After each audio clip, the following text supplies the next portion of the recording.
voulons dire tout simplement, vous savez, la démocratie ne se décrète pas. Ce qui est paradoxal au Congo, nous voulons une chose et son contraire. D'ailleurs, c'est l'un des rares pays où on peut trouver le nom démocratie. Mais effectivement, notre comportement n'est pas un comportement démocratique. La démocratie, c'est d'abord la transparence, la redevabilité dans la gouvernance. C'est ça la bonne gouvernance. Nous crions, je prends le programme du gouvernement. Lorsque le gouvernement a été mis en place, le Premier ministre, parmi les axes importants du gouvernement, il a dit que nous devons faire un effort pour renforcer la transparence et la redevabilité et la lutte contre la corruption dans la gestion des choses publiques. C'est ça le credo du gouvernement de Warrior. Mais l'Assemblée, les émoluments des députés ne doivent pas être un mystère. Non, ça ne peut pas être un mystère. Et on ne peut pas convoquer des personnes parce qu'ils ont eu à communiquer ce qui touche. Nous, on attendait que l'Assemblée nationale nous dise que c'est faux, ce n'est pas intérêt. Les gens sont en train de tergiverser. Il n'y a pas une communication claire autour de cette question-là. On vous dit seulement des invisibles. Invisible veut dire quoi? Mais ces gens-là représentent le peuple. Et l'argent là, c'est l'argent des contribuables congolais. Et ces contribuables ont droit à l'information. Ces contribuables doivent savoir combien notre élu touche. Si ça devient un mystère, c'est qu'il y a quelque chose de compliqué. Et là, faisons un effort pour enlever le mot démocratie dans notre République, disons tout simplement République du Congo, ou rentrons aux République d'Isaïe. Nous disons qu'on est un État démocratique alors qu'il n'y a pas de normes. Nous, en tout cas, je pense qu'il n'est pas très très bon de convoquer quelqu'un qui a livré les secrets. Non. Ils sont là parce qu'ils ont été élus par le peuple. Ils sont appelés aujourd'hui députés honorables. C'est la volonté communautaire, c'est la volonté populaire. Ce n'est pas la volonté des partis politiques, ce n'est pas non plus la volonté de l'Assemblée nationale comme institution de la République. Non, mais c'est la volonté communautaire. Et ce peuple-là doit être informé de tout et de rien des comportements de ces députés. Là, ça revient encore à la grande question de savoir le rôle des députés. Ils représentent le peuple. Mais naturellement, lorsqu'il y a des grandes questions de discussion au niveau de l'hémicycle, rare, nous voyons ces députés-là qui descendent pour poser la question, que ce soit au niveau national ou au niveau provincial, poser la question par rapport à la position à prendre par rapport à telle ou telle autre question.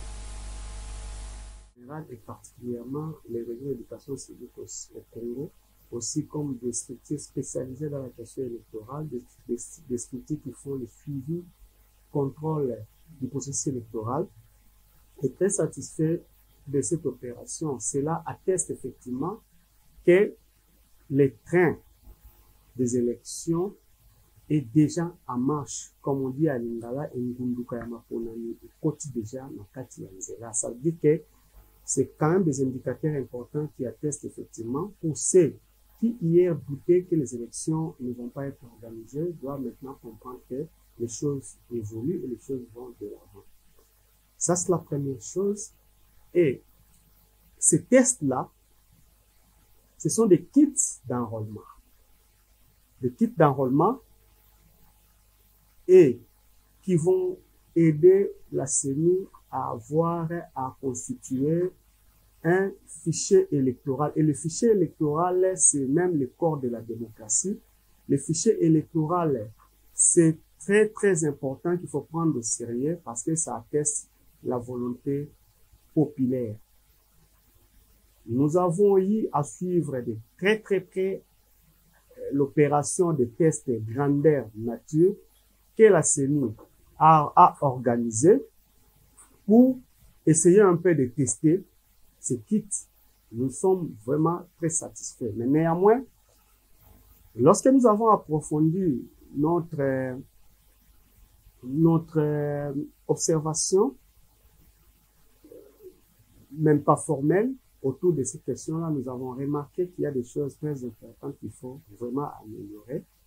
Parce que, en fait, les tests-là, ce sont des échantillons de kits que la CENI va donc valider pour continuer à fabriquer un grand stock afin de nous envoyer pour organiser les élections, l'enrôlement des électeurs. Mais néanmoins, nous avons constaté dans cet échantillon-là, il y a des variables très importantes qui manquent. Et ces variables-là sont liées à l'identification de la personne. Notamment, le sexe de la personne n'est pas indiqué. Donc ça, c'est une variable très importante qu'il faut impérativement y intégrer pour confirmer les kits. Deuxièmement, la date de naissance de la personne n'y est pas. Troisièmement, le lieu de la naissance de la personne n'est pas inclus.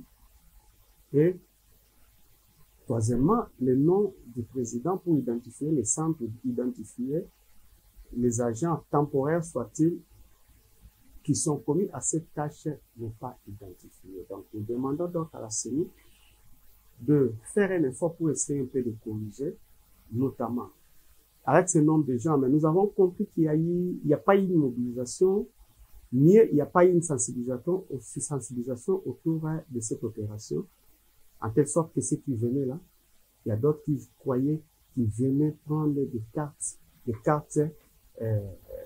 électorales, alors que c'était des spécimens seulement. Il n'y a pas eu engouement des gens, alors que nous, on a vraiment aimé que les gens viennent comme si c'était le jour de l'enrôlement pour voir les degrés de prise en charge de ces types-là. Autre chose, il faut dire, le temps de l'accueil de la personne qui veut se faire enrôler et la délivrance de la carte, ça prend quand même beaucoup plus de temps. Bon, peut-être pas que c'était un test, mais nous, on a voulu quand même faire aussi la sommation de tous ces temps-là, de tous les nombre d'heures, nombre de minutes que la personne consomme dès sa prise en charge jusqu'à la délivrance de la carte pour essayer de calculer et avoir le timing que ça peut donner pour l'enrôlement dans son ensemble. Parce que là, c'est très important. Vous voyez, il y a déjà des gens qui crient au glissement et le processus électoral, tout est calculé, tout est chronométré.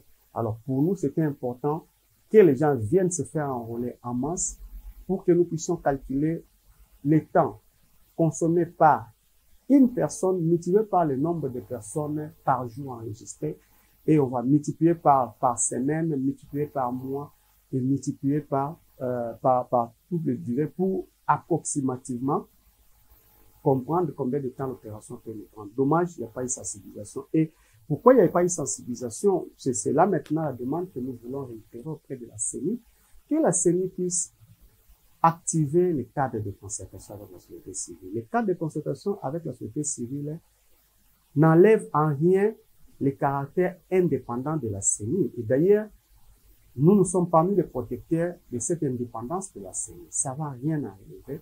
Au contraire, ça va encore davantage renforcer la confiance mutuelle entre la CENI et toutes les parties prenantes. La partie de la sensibilisation, les acteurs de la sensibilisation, c'est la société civile. Mais la CENI n'a pas organisé, ne fût-ce qu'un cadre de concertation, une réunion de cadre de concertation pour nous informer de cette opération et voir comment est-ce que nous, la société civile, nous devons mobiliser les gens pour se faire passer à ces tests grandeur nature. Donc, ça c'est vraiment une prière. Nous réitérons que ça n'enlève en rien l'indépendance de la CENI. Au contraire, ça renforce encore davantage la confiance mutuelle. Parce que la CENI a besoin aussi des expériences de la société civile qui sont depuis, par exemple, les recycles, et dans ce processus, depuis la CEI, depuis même les centres cités, nous continuons à accompagner ce processus. Donc, il était vraiment important que nous puissions nous positionner pour mobiliser la population afin de participer à cette opération. Alors, ce qu'il faut savoir aussi, nous, comme structure de mobilisation de la communauté, nous comptons organiser une grande tribune d'édition populaire avec le président de la CENI lui-même pour qu'il puisse communiquer aux animateurs. Le RECIC a dans son actif un pôle d'animateurs bénévoles qui sensibilise, qui mobilise la population par rapport à la question des élections. Mais il sera très important que le président puisse quand même échanger avec ces animateurs pour les renforcer et donner la bénédiction afin que ces animateurs-là puissent descendre sur le terrain, mobiliser, sensibiliser la population